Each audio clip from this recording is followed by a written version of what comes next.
Hey everyone, GrimjawXD here, bringing you a League of Legends tutorial.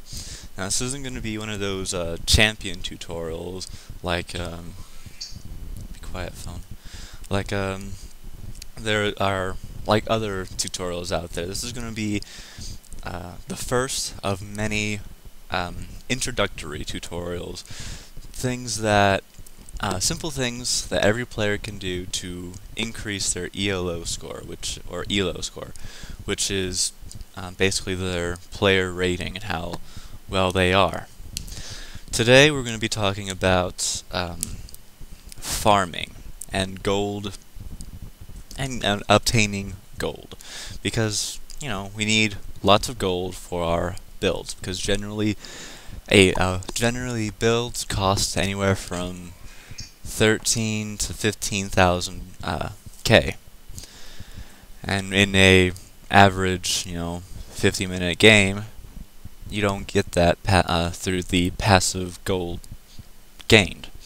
So you have to rely on a few different things. As soon as we load in, this is my usual team here.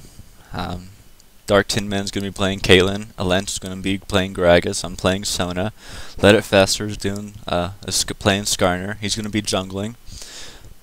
You don't actually need Smite, it helps with the extra gold you get, but you don't need it. And Clown is going to be playing Morgana. The enemy team is up here, Maokai jungling from Crusher Dome, Cyber Waste is Gangplank, Flood Planet as Malzahar, Tab.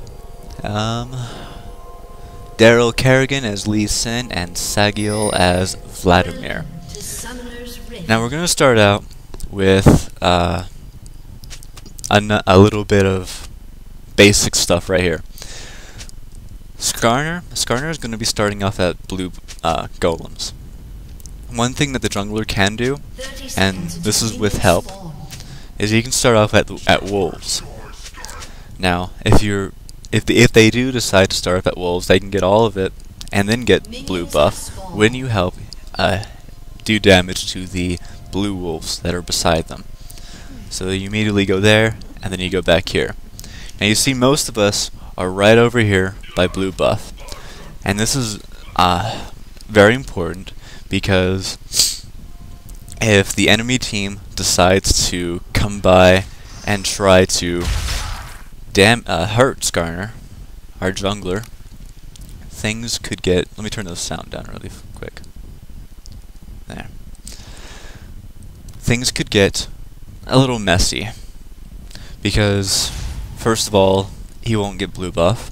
Second of all, he could give up first blood, which would throw him way behind on everything. So whenever he comes out for a team fight, he will immediately be focused down and will unfortunately be forced to feed, as the enemy team just picks on him.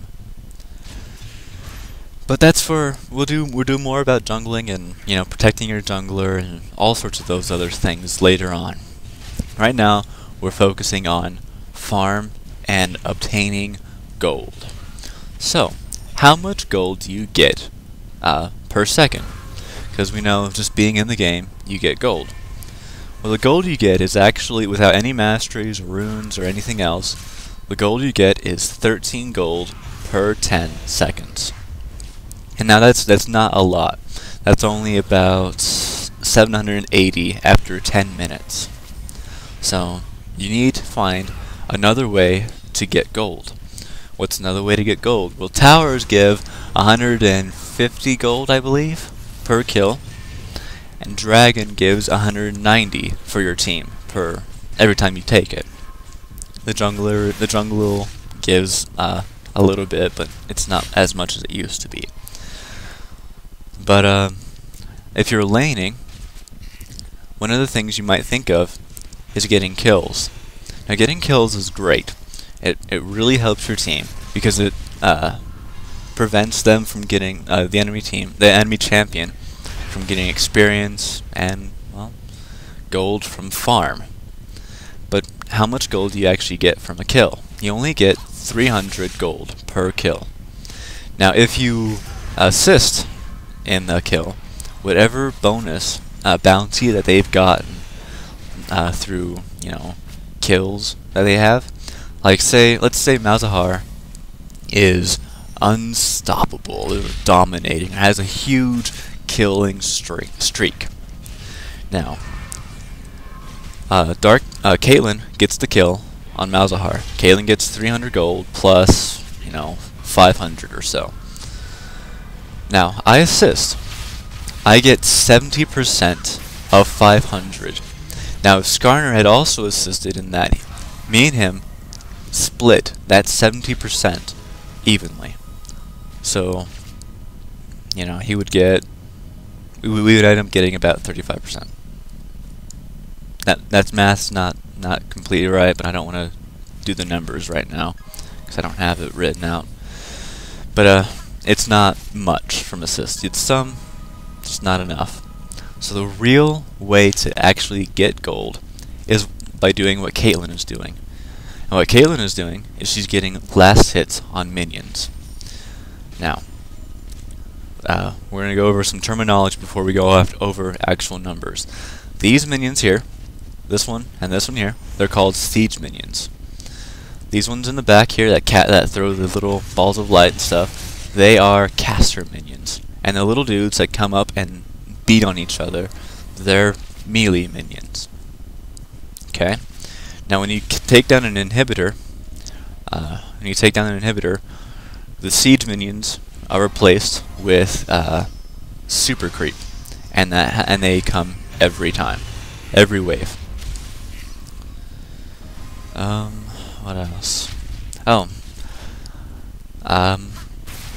the getting last hits on minion is called farm. How many minion kills you have is called CS. So if you're in a game and your team and in the chat someone says we don't have enough CS, they're talking about minion kills. We don't have enough minion kills. We don't have enough farm. We don't have enough. And I'll probably be doing this video 2 or 3 times, like this one replay, because there's a few things that that needs to be, there are basic things that can be going over with. But caster minions, these guys back here, at the very beginning of the game, they give 16 gold per death. Melee minions, there's none up here. Melee minions give 22 gold per kill. Siege minions give 27 gold per kill. Now after the first 5 minutes of the game, that gold goes up by one per each. So after 5 minutes, the caster minions give 17, melee give 23, there it is, and siege give 28. Now minions will spawn every 30 seconds. Now, if you're from purple side, the time it takes for minions to go from where they spawn to the center of the lane is as follows. Up here, it is about 30 seconds. In middle, it is about 20 seconds. At bottom, it's about 28 seconds. It's not it's a little bit of a difference, but minions in mid will always get there faster than anywhere else. And that's important to remember. That's one of the main reasons why mid can solo pretty well, because they're not always, missing minions all the time. So, farming. How much money do you actually get from farming? Now, over the course of 5 minutes, there will be about 10 minion waves that you can farm. If you get with every 6th minion wave giving a siege minion. If you get every minion kill, that's 61 minion kills, because 3 casters, 3 melees times that's 6 times 10, 60 plus 1 siege minion is 61. Now you kill all of them, you'll get a total of 1,167 gold in the first 5 minutes. That's not including the passive gold you get. That's not including kills, it's not including assists, it's not including anything but getting minion kills. Now, if you do that again for the next 5 minutes, you'll have an additional 1,228. That means at 12.5 minutes in the game, because minions don't spawn until a minute and a half, and your passive gold doesn't start until a minute and a half, you will have a grand total of 2,395 gold from minions, another 780 gold from the passive gold gain, and 3,000, which leads a total of 3,175 gold in the first 12 minutes. Over 3,000 gold, not including any kills, not including anything like that. Now imagine if you're like Caitlyn, who's gotten every kill, and who's gotten every minion kill. I know she hasn't. But if she has, and then add the 3 kills, 300 times 3, it's 900. By 12 minutes, she'll have 4,000 gold.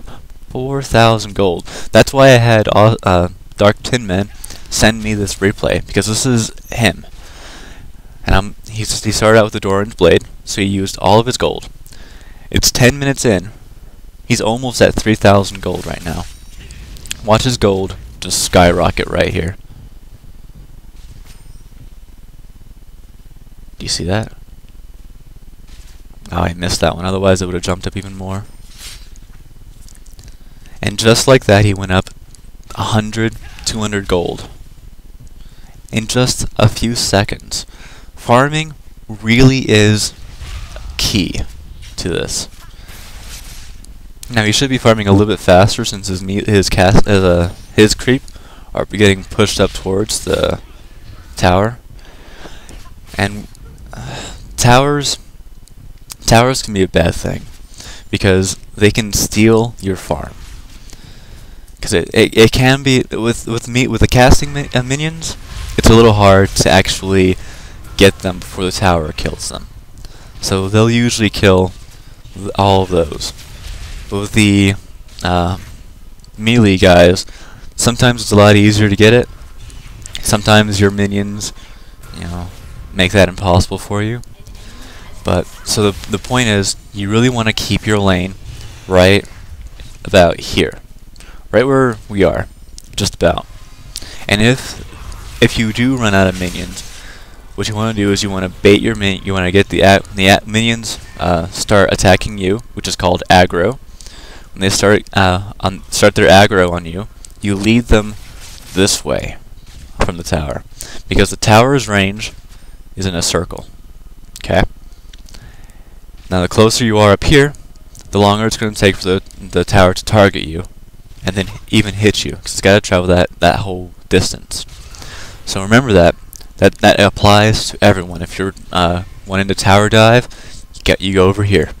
If you want to make sure you get all of your creep, you pull them over here, because minions will follow you when they're aggro on you. They'll follow you up until the new minions come by and then start attacking. Then they'll re-aggro onto the minions, and sometimes they can move right back into turret range.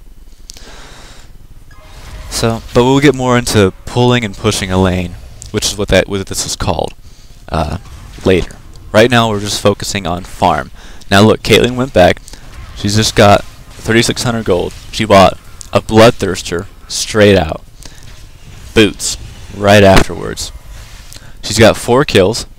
That's 1,200 gold, because 300 for the kill times 4, 1,200. 1,200 gold, and she's only gotten 780 from the passive gold gained. So where did the rest of the gold come from? It came from farm. I'm telling